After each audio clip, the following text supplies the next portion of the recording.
Ginawa niyo akong sinungaling. How true? Christine ng It's Showtime kumakalat ang video na iyak ng iyak matapos gawing sinungaling. Disclaimer, ang mga larawan o video na mapapanood nyo ay hindi pag-aari ng uploader. Ito ay ginagamit para sa isang impormasyon, credits to the owners. Syempre guys, hindi tayo pahuhuli sa number 1 trending sa social media na kung saan usap-usapan nga ngayon ang kumakalat na video ni Christine na kung saan iyak ito ng iyak matapos umunong gawin siyang sinungaling ng mga staff ng It's Showtime. Ang video na kumakalat ngayon ay base o kuha umano pagkatapos na mag-ere ng statement ni na Vice Ganda tungkol sa naging issue ni Christine at ni Axel Cruz. Ayon nga sa video, tila ginawang sinungaling umano si Christine matapos palabasin sa statement ng It's Showtime na totoong na-offend si Christine sa ginawa nga nitong si Axel. Makikita sa video na sobra ang iyak ni Christine dahil nagmumuka umano siyang sinungaling sa mata ng mga tao dahil sa ginawang statement nga ng programa. Caption nga guys sa kumakalat na video, ginawa nyo akong sinungaling. Yan ang madiin na sagot ni Christine sa It's Showtime staff na tumawag sa kanya matapos ang kontrobersyal na pagbawi ni Vice Ganda ng apology kay Axel.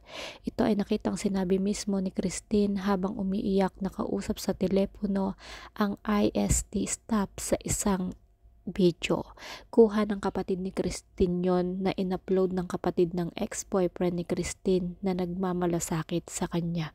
Dahil ayon sa nag-upload, lalong nababash daw itong si Christine. Matapos nga daw yung statement ng It's Showtime ng pagbawi ng sorry kay Axel. Hysterical at walang tigil sa pag-iyak si Christine na nakikipagtalo sa It's Showtime staff na may tila misunderstanding sa nakaraang pag-uusap nila at hindi umayon sa ikabubuti ng sitwasyon bagkos ay mas lumala pa. Ayon nga guys sa nag-upload ng video na kaibigan din ni Christine sa panghuling mensahe nito na Showtime, ayusin nyo ito. Ang nasabing uploader ay kapatid di umano ng ex ni Christine at sinend umano sa kanya ang video na kung saan nga guys ay nakakaawa daw itong si Christine sa sitwasyon niya ngayon. Kaya naman minabuti niyang magsalita at ilabas ang video upang matigil na ang pambabatikos ng mga netizen dito nga kay Christine. Matatandaan nga guys na naglabas ng opisyal na pahayag si Vice Ganda kasama nga ang mga host ng It's Showtime tungkol sa insidente na nangyari. Hiling naman ng mga uploader ng video na sana ay ayusin umano ng It's Showtime ang issue na ito para malinis ang pangalan nga ni Christine. Isa nga guys si Direk Daryl Yap sa mga nag-post or nag-repost ng video na ito na kung saan may caption dito na grabe naman ito, It's Showtime. Sino yung kausap nung Christine? Staff ba ng Showtime yan?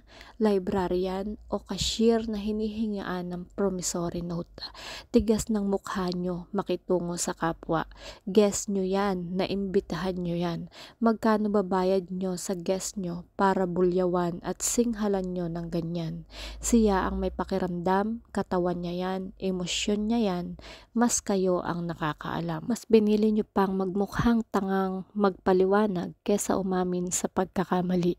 Nasobrahan kayo, pride man. Anyway guys, kung totoo man na nagsinungaling ang Showtime para malinis lang ang pangalan ni Vice, kawawa naman si Christine.